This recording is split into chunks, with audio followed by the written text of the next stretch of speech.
গিয়াসউদ্দিন তাহিরি সাহেব, আপনাকে আমি বললাম শুনেন, আমার এই ভিডিওটা সারা বিশ্বে প্রচার করবেন। আপনাকে আমি বলছি, আমার মুর্শিদ কেবলা আল্লামা সৈয়দ সাইফুর রহমান নিজামী শাহর প্রয়োজন নাই, আমার প্রাণের ইমাম আল্লামা ইমাম হায়াতের প্রয়োজন নাই। আপনার যদি সাহস থাকে, আপনি আমার সাথে সরাসরি না পারলেও অনলাইনে মোকাবেলায় আসেন, ঠিক না বেটি? অনলাইনে মোকাবেলা আসেন, আমি রাজি আছি। আপনার আমার সামনে আসেন, বসেন, আমি আপনার সাথে চ্যালেঞ্জ ঘোষণা দিয়ে এলাম। সবসময় চ্যালেঞ্জের মধ্যে আছি, আজকেও দিয়ে গেলাম। আপনাদের এমপি সাহেব বলেছেন, যদিও বা উনি চ্যালেঞ্জ দিয়েছেন রেজাউল কাউসার, তাহলে ওনাকে মোকাবেলা করতে বলেন। আমি মোকাবেলা করার জন্য হবিগঞ্জের মধ্যে আমি সরাসরি আসছি। আর এই মোল্লা মৌলবী এখানে বসবাস করে, তারা যেতে পারে নাই, ঠিক না বেটি? কেমন মুনাফিক! আপনারা বলতে পারতেন, হুজুর শায়েস্তাগঞ্জে এসে রেজাউল কাউসার এই চ্যালেঞ্জ দিয়ে গেল, ওনাকে দেখা যায় নাই, তখন আমাকে খারাপ বলতে পারতেন। শুক্রবার জুমার দিন আমি জুমা আরেকজনকে দায়িত্ব দিয়ে এই ইমানি দায়িত্বটা পালনের জন্য, আহলে বাইতের গোলামিয়তের দায়িত্বটা পালনের জন্য, মুয়াবিয়াবাদী জিতবাদকে চিরতরে ধ্বংস করে দেওয়ার জন্য আমি গুনাহগার আলেম ওলামাদেরকে নিয়ে আসছি, অথচ তাদের কোনো খবর নাই।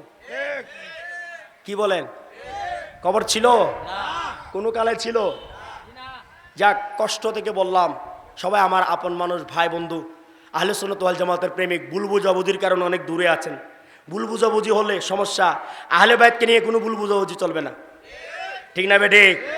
আমাকে আপনার ভালো না লাগতে পারে, কিন্তু আহলে বাইতকে বলেন না, আমাকে ভালোবাসতে আল্লাহ বলে নাই, কিন্তু আহলে বাইতকে ভালোবাসতে বলছেন কিনা? বলছেন কিনা?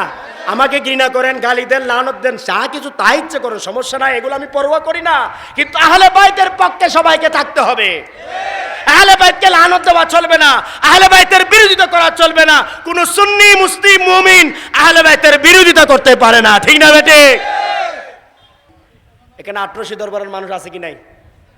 আছে না? সিলেটের মধ্যে আছে কি নাই? এই 1800 দরবারের খাদেম দাবি করে, আলেম দাবি করে একজন আলেম খুব বেশি চাপার জোরে কথা বলেছে। 1800 বলতেছে, ভাই আমরা মুয়াবিয়ার দালালি করি না, তুমি আলেমের দরকার নাই আমাদের, ঠিক না বেটি? আমরা মুয়াবিয়ার দালালি করি না, তুমি পালিয়ে যাও, তুমি চলে যাও, তোমাকে বিতাড়িত করতে পারবো, আহলে বাইতকে ছাড়তে পারবো না, ঠিক না বেটি? যখন তাকে দরবার থেকে তাড়িয়ে দিল, দূর দূর করে তাড়িয়ে দিল, দরবারি মানুষগুলো যখন তাকে অ্যাভয়েড করলো, ছেড়ে দিল, তার বিরোধিতা করলো, তখন সে এসে দরবারের বিরোধিতা শুরু করে দিল। যেই দরবার একটু আগে তার জন্য হেরামাইন শরীফ আইন, ঠিক না বেটি? যেই দরবার একটু আগে তার জন্য মিনার কুরবানির জায়গা, ঠিক না বেটি? আবার একটু পরে সেই দরবার নাকি খারাপ হয়ে গেল। চিন্তা করেন, তাহলে এই আলেম যেই দরবারে যাবে সেই দরবারকে বরবাদ করে ছাড়বে, ঠিক না বেটি? এই ধরনের আলেম থেকে দরবারগুলোকে বলবো, আপনারাও সাবধান থাকেন। এখন যে দরবার আছে আপনাদের দরবারটা তছনছ করে ছাড়বে, ঠিক না বেটি? সেজন্য সাবধান।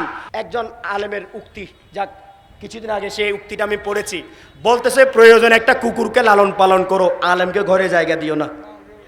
এটা সহজ কথা না, কিন্তু আলেম মানে ওই ধরনের আলেম আর কি, ঠিক না বেটি? কুকুরকে জায়গা দাও, তাও আলেমকে, এটা কার উক্তি? শামসুদ তিবরিজ রহমাতুল্লাহ আলাইহি, হযরত শামসুদ তিবরিজ মাওলানা রুমি রহমাতুল্লাহ আলাইহির পীর শায়েখ, তিনি বলতেছেন প্রয়োজনে তুমি একটা কুকুরকেই জায়গা দাও ঘরে, কিন্তু দুনিয়ালোভী কোনো আলেমকে, পথলোভী আলেমকে জায়গা দিও না, পকেট লোভী আলেমকে জায়গা দিও না।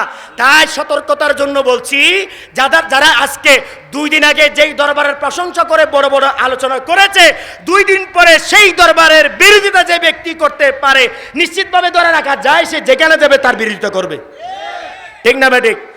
এভাবে তাদের পতন ঘটে। এই ব্যক্তিটা যেটার কথা বলছিলাম, আমার ভাই বললেন, নামগুলো আমি নিই না, ঠিক না বেঠিক? এই ব্যক্তিটা বলতেছেন মুর্শিদ কেবলাকে নাকি বহসে বাধ্য করবেন। আমি বললাম যে আমার মুর্শিদের দরকার নাই, আমার মুর্শিদ কেবলা ওনার জায়গায় থাকবেন, ওনাকে আমি রেস্টে রাখবো।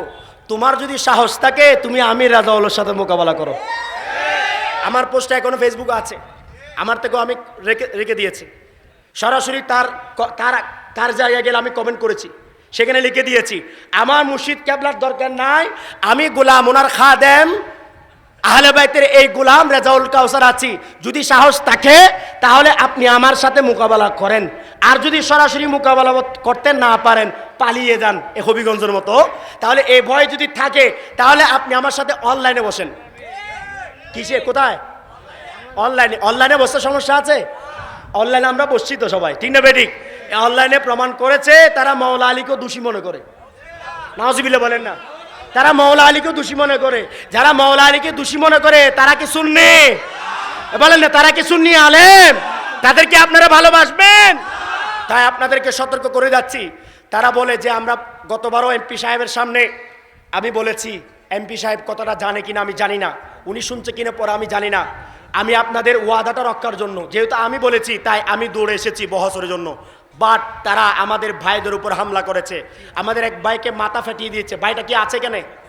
দাঁড়ান না একটু, কই কই, এই যে দেখেন আমাদের হাসান ভাই, ওনার মাথা ফাটিয়ে দিয়েছে, রক্তাক্ত ছবিগুলো এখনো আছে। এখানে বানিয়ে বানোয়াট কথা বলার কোনো সুযোগ নাই। আপনি প্রমাণ দিয়ে বলছি, লাঠি নিয়ে তারা মাদ্রাসার পাশে বসা ছিল, অথচ এসপি অফিসে তাদের বহসের কথা ছিল। তারা এসপি অফিসে যায় নাই। 30 মিনিট আমরা সেখানে অপেক্ষা ছিলাম, আমরা 3 থেকে 4 জন সেখানে ঢুকছিলাম, আমরা সেখানে বসা ছিলাম, কিন্তু তাদের কোনো খবর ছিল না। এমন সময় তারা আসছে এসপি অফিস থেকে, বলছে বহস আর চলবে না, আপনারা সময় নষ্ট করেছেন। এরপরে যাওয়ার পথে তারা লাঠি সোটা নিয়ে, বল্লম নিয়ে তারা সবাই হু হু করে আসলো আমাদের ভাইদের উপর, নিরস্ত্র ভাইদের উপর, যারা শুধুমাত্র আমাদেরকে শেল্টার দেওয়ার জন্য আসছেন, তাদের উপর সন্ত্রাসী হামলা করে তারা প্রমাণ করেছে তারা কারবালার ইয়াজিদের বাহিনী, তারা সিফিনের মুয়াবিয়ার বাহিনী, ঠিক না বেটে? তারা আহলে বাইতের পক্ষের লোক নয়, ঠিক না বেটে?